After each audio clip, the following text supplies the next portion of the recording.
there's something special about the Australian Open, right? Australia is awesome at hosting sports events. There's a lull in December and then January hits. We want more. We want. Yeah. It is insane. Oh, one day I can be there. Go ahead, I challenge you. I only went for a toilet break when they took a toilet break. Well done, man. Well done. Overconfidence cost me. That is Oh, the- that wasn't what I was thinking actually. Yeah, that is Yeah, absolutely I not was- what I was thinking.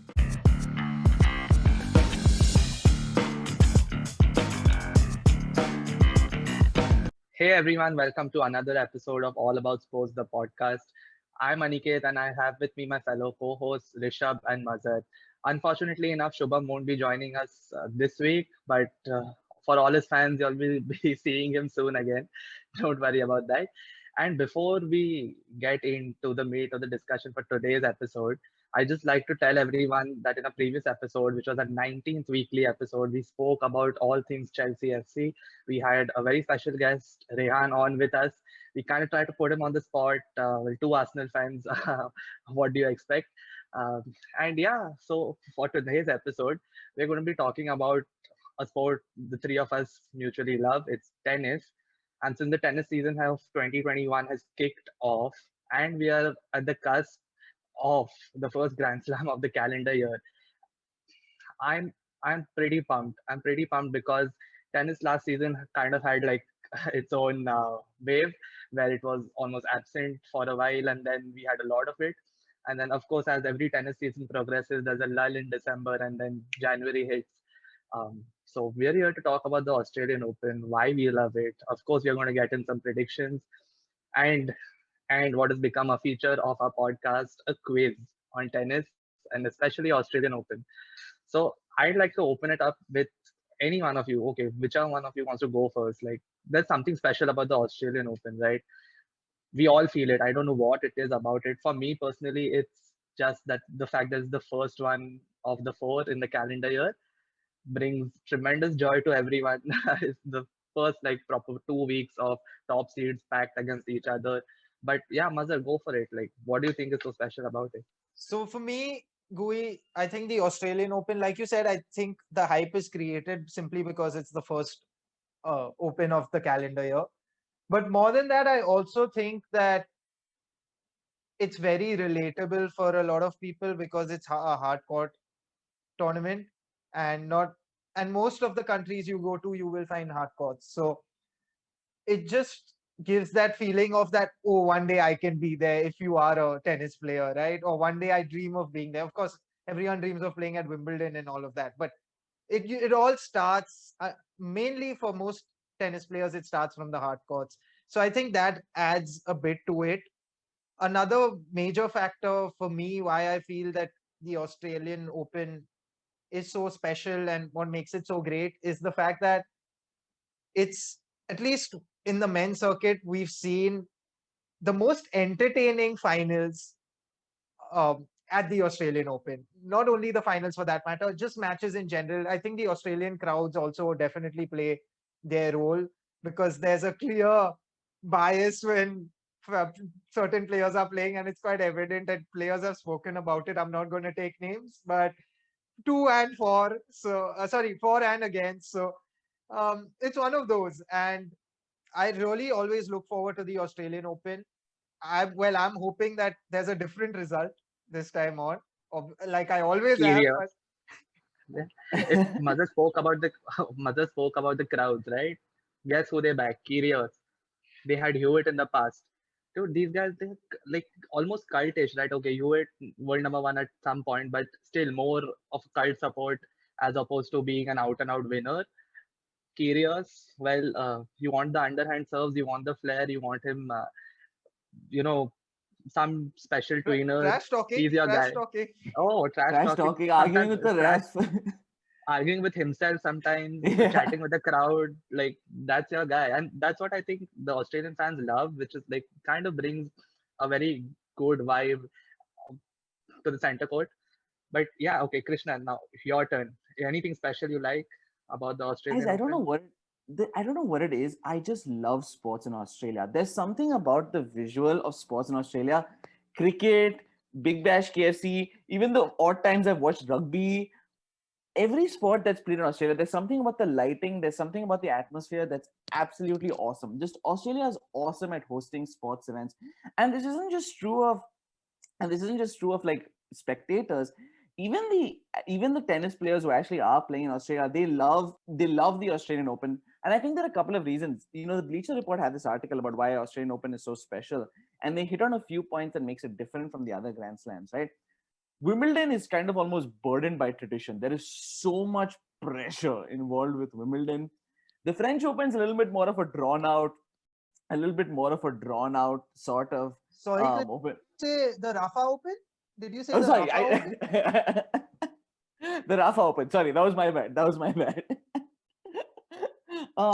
And then the US Open just comes at the end of the year, where people are just kind of exhausted after a whole year of tennis. It is the last slam of the year. So Australian Open, like you mentioned, just starts with this excitement, being the first slam of the year. And Mazin, I wanted to hit on the finals point you made. You make such a good point, because since 2008, from 2008 to 2020, there have been 5 finals of the Australian Open that have been 5 setters, which is the highest among all the slams. There have been 4 for Wimbledon, there have been 4 for US Open, and none for the French Open, funnily enough. So I think it's just the perfect storm. Like you said, start to the year, it's a great location, great atmosphere. And like you said, at the end of the day, hard courts are the great evener amongst all countries, because everyone who's played in Asia has mostly played on a hard court. Special grass and clay courts are just naturally specialist courts, which hard courts are not. I think the gap between the US Open and the Australian Open really helps in the sense that most of the players who get injured during the year, okay, might want to sit out, say, the ATP or WTA tour events which happen post the US Open, just so that they're fresh for the Australian Open. They want to be fit for the Australian Open. So you see a lot of the guys make their comebacks in the AO, and that's like it's really good, right? I mean, good in the sense, like, since you're spectators and you want to watch the top seeds go at it. Sometimes our favorites kind of like have an injury post French Open or the Wimbledon, and they need the time to recover. And that recovery time between the US Open and the Australian Open really helps the Australian Open in garnering, like, not garnering support. I mean, having all the best players. So a lot Just of wanted things. to Sorry, Goi. Just wanted to add one more thing. Krishnan, you brought up the fact that we love sports in Australia. I think you missed one though. The F1 Grand Prix also. It is absolutely Yes. spectacular, Yep. and that's something that everyone looks forward to. And again, Gui, that's like you mentioned, right? It opens up with Australia as well. So even the F1 season. sadly So enough, sadly enough, not And from this season onward. not from this season. Yeah, right. exactly. Exactly what And I was coming to actually. So that's going to be sort of anticlimactic and weird because everyone's been so used to it. So now suddenly transitioning away from that. Luckily, that's never going to happen. At least I hope never going to happen with tennis because it's the one thing forward to every January as sports fans. Yeah. and highlighting, what a difference the timing makes. So I didn't know this, honestly. I only did this found out when digging this up. So the tournament, the Australian Open from 1977 to 1985, did actually close out the calendar year.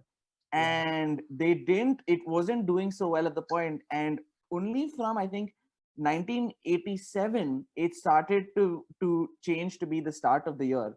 And it really shows what a huge difference that makes. It's and at the point where they were at the end of the year, they weren't doing so well. There wasn't garnering that much attention. Now there's a lot that the director has done to improve the Australian Open in It's general. also because But of the weather, right, Krishnan? It's perfect. yes, So I think it comes back down to that also. So January was a great shift. The weather, it's nice scorching heat.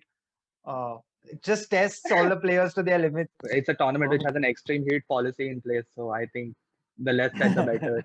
Uh, but yeah, now I'm going to shift slightly to what what what is that one memory you have which is specifically linked to the Australian Open, which is like, a special memory in tennis, because we've watched a fair amount of tennis, you can say, and like the post, like, after the turn of the millennia, it's been fireworks each year. We've had some tremendous finals in both men's and women's tennis. We've seen the domination of the big three. Before that, we've seen say some competition between Fed and Hewitt and Haas and Kafelnikov and all these guys. We've seen Serena come up. We've seen Venus. We've seen Justine Anna. We've seen Kim Clijsters even.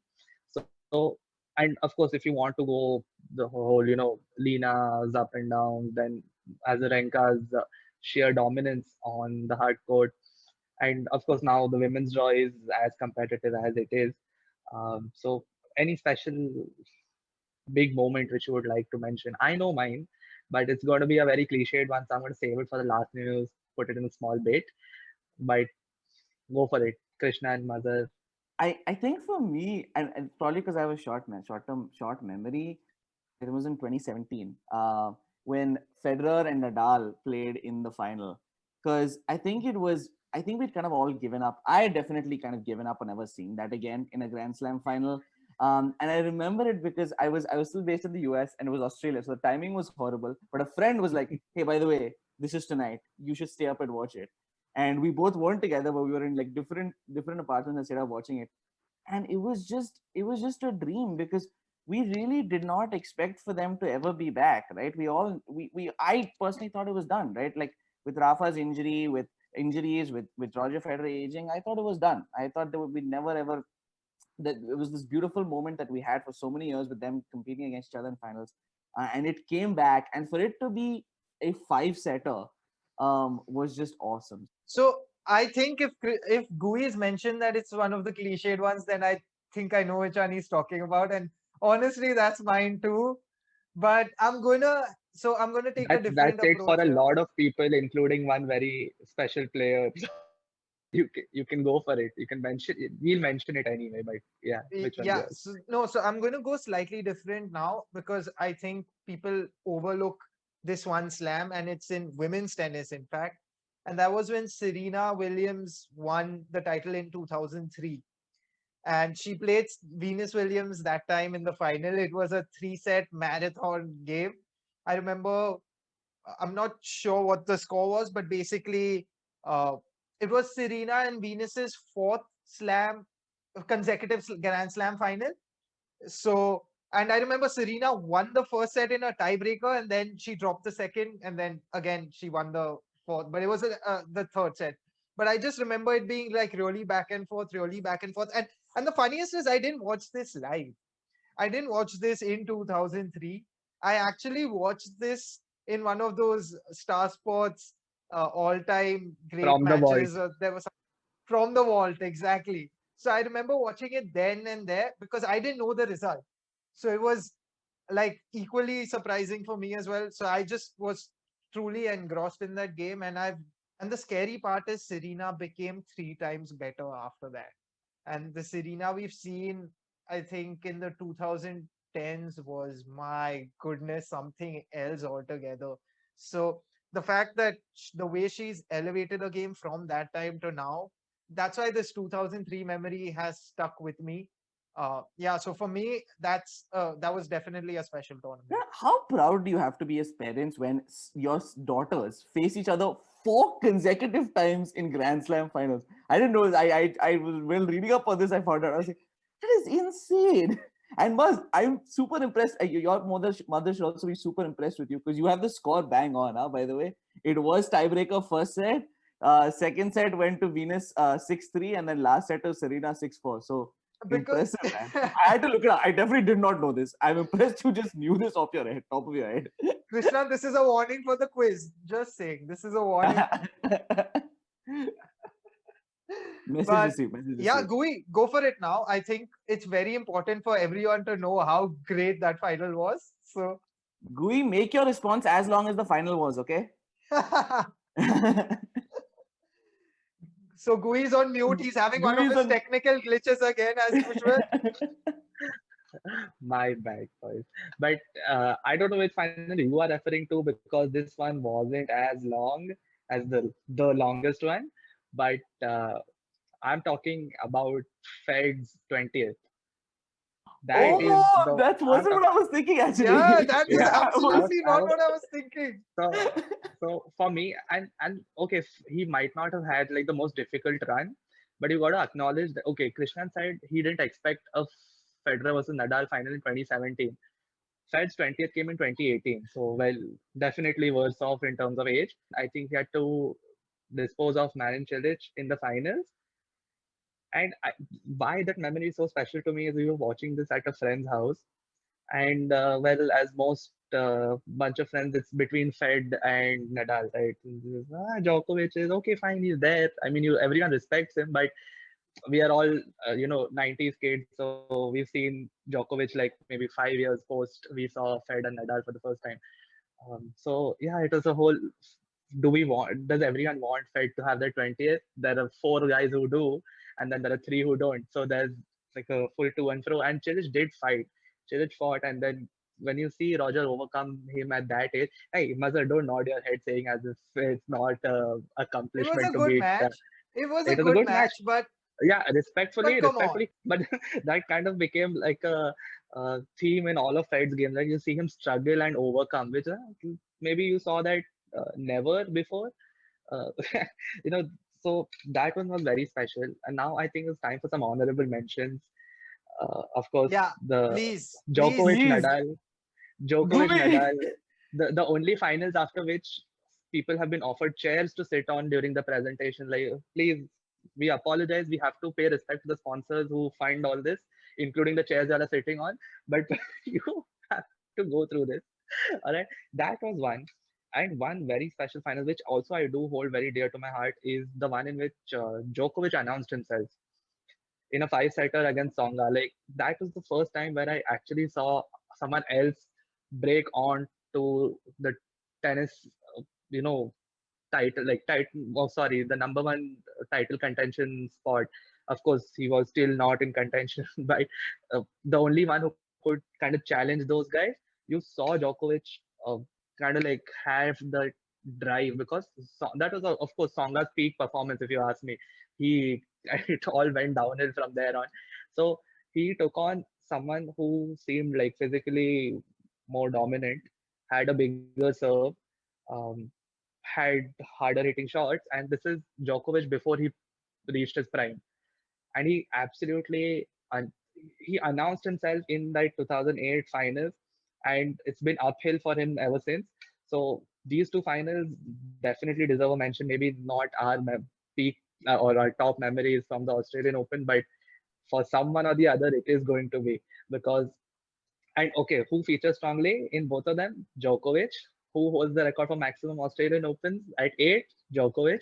That hardcore surface of the Australian Open has belonged to him over the last 2 decades. Even though he won his first slam late in the first decade of 2000, and But now since we have Djokovic in this season's main card as well, main draw as well. Sorry, do you think he is the favorite to win it this time as well? I can't bet against him. I do want to quickly against Shorter that final. I will say both me and Mazhar, I think, predicted that you would pick that one, and then we both switched up lanes, picking a different one. I just want to quickly give a shout out again to both Djokovic and Nadal on that one because these are two guys who are known for their stamina, and they by the end of it were completely zonked out, and it just didn't feel like that final would end. We just, and again, it's just We didn't want it to end, Krishna. we didn't want it to end. That's how Yeah. great it was. No matter how much they were suffering, we were like, we want more. We want. Yeah. 5 hours 53 minutes. That's the longest Australian Open match. And I It was- remember And what a not match! moving It's from my not. place. And I remember Yeah. not moving from my place for that entire time. I only went for a toilet break when they took a toilet break. Says a lot when someone needs a bloody washroom break in the middle of a tennis match. That's how long it went on for. So yeah, and now of course, since the honorable mentions are done with, pick your fighter for this year's Australian Open in the men's and the women's singles category. Go for it. Like, or okay, don't have. I'm not okay. Don't pick out one. Go like mention your favorites. Multiple. Go for it. But I don't want it to be just Djokovic will win or no. Then we don't. I don't want that big X on our faces at the end of the Australian Open. No, yeah. That's only my bad luck. I have to. I think you guys are fine. Gui, this time you have to make a prediction, by the way. You can't sit silent. Yeah, yeah. See, Djokovic in the Australian Open, I best not bet against him. Like even if he loses to anyone, it's going to be considered an upset. So my pick is Djokovic definitely in the men's singles. We can all go for our men's singles favorite, and then we'll come to the women's. Go for it, Mazhar, your men's singles champion. Heart always says Rafa, but honestly, I can't bet against Novak. Uh, he's been playing also, so he's not been away from tennis or anything of that sort. So it's going to be very difficult for someone to overcome him. Yes, Rafa is the most likely to overthrow him. Will it happen? I don't know. History is not on Rafa's side, and Rafa's also not getting any younger. And I still feel like Djokovic, those few years of uh, years difference between Rafa and Novak is enough to at least see Novak beat Rafa again. So I've got to go. I'm going to go with a Rafa Novak final, but then I think it's going to be very. Rafa might win one set max. I think that's it. But Rafa's sorry, Novak all the way. Novak all the way for this one. Perfect. Yeah, I fair disclaimer to all our viewers. At the time of recording this, the Aussie Open hasn't started as yet. So by the time you're listening to this, if someone's knocked out, you are welcome to throw virtual tomatoes at us. But just I totally agree. I mean, at the end of the day, men's singles, it's hard to argue against Novak. But just to pick a different horse in this race, I was so excited when I saw, I can't remember if it was 2019 or 2020, the Grand Slam final with Daniil Medvedev that went to 5 sets. And he just was so stretchy. And I think it just reminded me of Djokovic because he was just so able to get such reach on wherever on the court he needed to be. So just for that, I'm going to throw in a different horse in the race and just bet on Medvedev. Had a great, I think 2019 or 2020. He was looking really good. That was And 2019, but that was the US Open you're talking about, right? Because he yes, not lost Aussie to Open. yeah, because he lost to Rafa in the final and he was brilliant. Yeah. Correct. It wasn't. Right. It wasn't Aussie Open. It was just hardcore. It wasn't the Aussie Open. But so I'll throw him in because I love watching him, and I kind of think he's getting to that talent level of the next generation that's putting together just pure talent with results consistently. So I think he might. I'm hoping he tips the weighing scale this time. Yeah, the thing is, though, if they do face off, it will be in the semi-finals because he's seeded fourth and Novak seeded first. So so yeah, it could be. But then Krishna, that's the thing. And what I've realized in men's tennis is if you beat one of the big three, generally it doesn't work out the best for you because it's very, very unlikely that you will beat both. So if he does beat Novak, he still has to overcome Rafa. If that's how things work out. That's fair. So okay, now I'm going to move on to the women's singles category. All right, Serena's playing, Azarenka's playing, Osaka's playing. These are probably the three hardest hitters we've seen in a while, right? And of course, that's a bonus on a hard court. Also, the talents of someone like Halep are slightly muted. I mean, Halep's endurance and just the ability to stretch and return. Uh, Best work on a clay court. Of course, you can use it on a hard court as well, but it's much more difficult to do. So my pick is, I don't know why for this. I don't want to be on the Serena bandwagon for this one because let's be honest, she is not anywhere near her peak abilities. All right, so I'm going to say Azarenka just because I'm going to do the Krishnan on this one. I want to pick someone different. But yeah, I'm going for the base skill set of being a hard hitter, big serves, and that's Azarenka for me. Even though I'd love to have Osaka and Bianca Andreescu even in my picks, but Azarenka with the experience and the ability is who I'm going to pick. Krishnan. I think like we discussed in one of our previous episodes, right? Women's tennis is so much harder to pick because there's so many challenges. Each Grand Slam is always a little bit more of a crapshoot on who's going to win. But I want to jump in early on the Naomi Osaka bandwagon. She's had a great 2019, 2020 season. The last Grand Slam that's happened, she won in the US Open. I think she's the next big brand in women's tennis, right? She's coming up. She's really building her name, and we talked a little bit about. I mean, she's largely, she is basically from the US, but I think she plays under the Japanese flag potentially. But either way, it's both areas that would be hardcore specialists. So I'm gonna jump on that bandwagon. I'm gonna go Osaka. Maz, who you got? I'm surprised that none of you even considered last year's winner. I'm quite surprised. Sophia Kenin is not. Let's not forget the holding women's champion at the Australian Open. She's been fantastic. She had a brilliant year last season as well. She's very young. She's solid, and I'm not. I still don't know if she's my pick, so to speak, because I know Serena's being counted out a bit here. So I'm just gonna say Serena. I'm going with Serena for this. But I am going to say that Ashley Barty will be someone to watch out for. She's world number 1. Let's not forget that. Australian. Plus Australian, exactly. And so there are quite a few people to watch out for. I'm actually interested in seeing how Swiatek also does. She's the Polish French Open. Yes, exactly. And French Open winner. So I think even that will be pretty interesting to see how she goes on a hard court. And since we've made our so-called picks for champion of the Australian Open, it's time to move on to a recurring segment, which is the quiz. All right. So I'm the quiz master for this episode, and I hope I have some at least moderately challenging questions, like something which should put you on the spot. All right. So my first question, boys. The Australian Open has been played in 7 cities. Believe it or not, it's been played in 7 cities. 2 of those are in New Zealand. Name any one of those 2.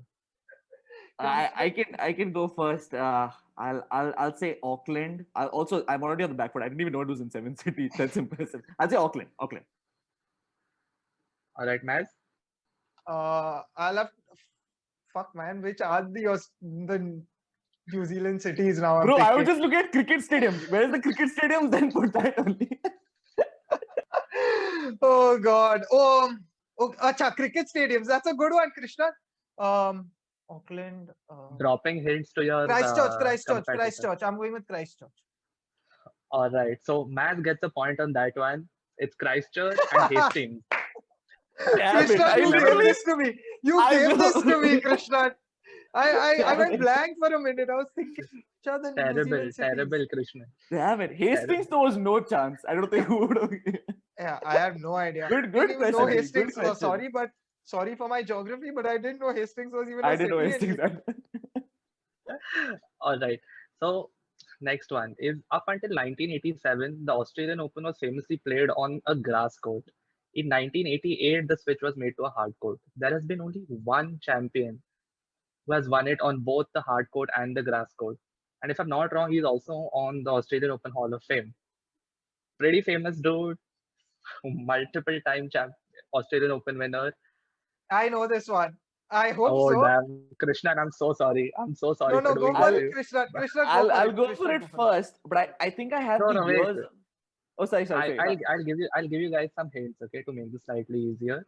And I don't even know if I'm naming a champion when I say this, but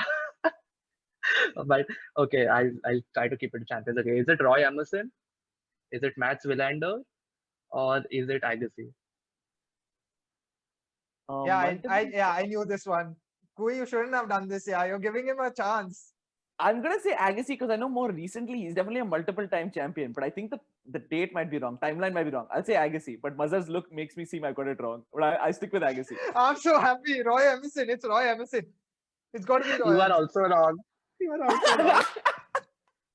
I swear to God, I thought it was Emerson because he win in 87 or 86? No, I think 87 and 88 were both Mats Wilander.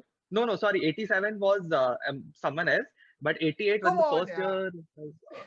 year. Sorry, my bad. Mats Wilander won it, I think, 83 and 4, and then he won it in 88. Um, Ah. Whew, okay, I was and shitting now, bricks. now, Oh, damn. Yeah, yes. Oh, Emerson was way before. Yeah, Emerson was yeah, Emerson was, Emerson well, was yeah, 60s. Shit, my true, bad. true, Yes. true. Okay, Krishna, now, overconfidence cost me. all right. So, next question is as follows. Mats Wilander was famously upset in the 89 edition. All right. He was upset by an Indian tennis player. Who is that player? I'll let Um, you go first this time, Maz. uh, Vijay Amritraj. If Krishnan, that is your guess. Uh, It's my guess because I don't know very Krishnan, honestly. Yeah. I was secretly hoping this gentleman is related to you. It is Ramesh It's Ramesh Krishnan. Krishnan. That's a person, because there also was Ramanathan Krishnan, if I'm not mistaken. There are lots of Shit, Krishnans. man. Yeah, Vijay Amritraj was good on grass. Yeah. Mhm. All right. Sorry, So I your wouldn't next have. I one. didn't know that Now we one. are Me now neither, I'm yeah. going the Indian related train going. So Ankita Raina has made the main draw of the women's doubles category for the 2021 Open. How many women have made it to any main draw of a Grand Slam before this? Indian women, right? Yeah, yes. How many Indian women have made it to the main draw of any slam at all? From whenever the slam. Yep. It's not very high. It's Oh not yeah. very high. So that's I'll go with yeah. Of course, it's fif- the closest to question. yeah. I'll go with 16. 16, that might be, but I'm assuming doubles are about there might be a lot of people. I'm Dude, hoping. I'm getting. It's closest wins. Yeah, it has to be Yeah. closest to him. Uh, Sania Mirza, and I know a few. There was some Indian Mazhar is such a American. professional. He's trying to get it bang on. He's counting. He's not even going for an Yeah, obvious. yeah. Krishnan is getting this one wrong. I was Okay, optimistic, man. I thought maybe mixed doubles and all. I'm going with 4. And that is bang on. It's 4. Ankita Raina is the 5th. Oh, So okay. I was counting Ankita right, but it's okay. It's okay. It's fine. I said I 4. thought maybe It there doesn't- were more. I was hoping there were more Krishnans on the women's side also, yeah. That's what I was hoping. oh my god. All right. So this one's a fun one. So Sania Mirza and Mahesh Bhupati have each won the Australian Open twice. One time they won it while they partnered each other, and the other time when they won it, their partner was common. So they played with the same doubles partner. Who was this doubles partner? Now, hint, it wasn't in the same year, so it could be a guy or a girl. um, Martina Just Hingis. Krishnan, your guess? Martina Hingis is a good shout, I'll admit. Because I know Sania won with her, so that's why I was guessing, and I think she's played with Bhupati, but It's a complete out of left field guess. Stepanek. Completely out of left field. I don't know why I'm Radek, thinking Czech Republic. you would shout out to Radek Stepnik. He's been on tour for so long, such Yeah. a respectful professional player. But Mazhar is leading 3-0 in this quiz. Well done, man. Well done. Well done. told you, Krishna. Told Bro, you. I should Right, why I did I could- give him the hint for the first one, man? At least I would have lost. I knew he was better at tennis in general. I don't know why I had to give him that one also. And to round up the quiz, this is the last one. So Djokovic announced himself in 2008. We spoke about this. He's the most successful Australian Open champion. We mentioned this. But in his debut at the Open, he faced a certain someone who went on to become the eventual champion. Who is this champion? It's not your usual guys. He played this. So this was his first Open. Or His first first Australian final. Open. What was? Yeah, No, because no, first Australian Open. His debut exactly. on. 'cause I don't think he's lost a final, has he, in the Australian Open? I'll guess Agassi. That might be early. Mazhar, your guess? Oh, debut must have been 2003, 2004. 2003, who won it? Oh, Herrero? Okay. Sorry, guys. Both of you are wrong. It's Is Marat it Safin. Safin? I wanted to change it to Safin. Damn it. All right, neither of you are correct. It's Marat Safin, who, of course, very famously, what a character. Sibling played on tour as well, world number 1, both of them. They were kind of the big ones, right? The brother and sister duo who were number one in the world at some point. And with that, I think we end the quiz. Maz has a 3-0 lead on this one. Well, the final scores are I'm on 5, Mazhar's on 6, Rishabh is on 2, Don't which is say the same as the previous time. Krishnan, And you didn't get one without right. Yeah. competing, Malu is on the same score. Bro, I shouldn't have given the New You are, Zealand one, man. yes, you should not have. And The most generic guess with anything New Zealand is Auckland. I, And there is no way you are going for Christchurch and Hastings of all places. But Yeah, Krishnan, you gave that to me. You gifted that answer. anyway, no worries, Krishnan. It's Sorry, so I was just saying that Krishnan's in a soup now because we're going to have to average it out with Shubham. So Shubham's ahead because he has one round less. And yeah. No, there's no chance I overtake anybody at this point. no 1 second. If Malu hosts another quiz, Is you a have a chance. chance. I think Don't I have to don't bribe count the yourself quiz out. master. Is my route to success, I think. Don't. No, you have to bribe your fellow participants so that they don't score. Don't worry about it. Maz and I take payments in kind. Uh, all the best to you. And and and thank you everyone so much for tuning in. We just rounded up our episode on the Australian Open. We predicted our favorites to win, our memorable moments from well the 2 decades of watching we've done and not the playing. Um, do like, share, and subscribe to our page if you like what you see or hear.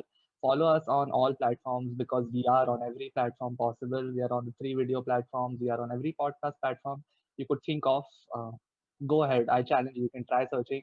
And thanks, boys. Thank you so much for joining me. thanks, Gui. See you Right, next guys. time.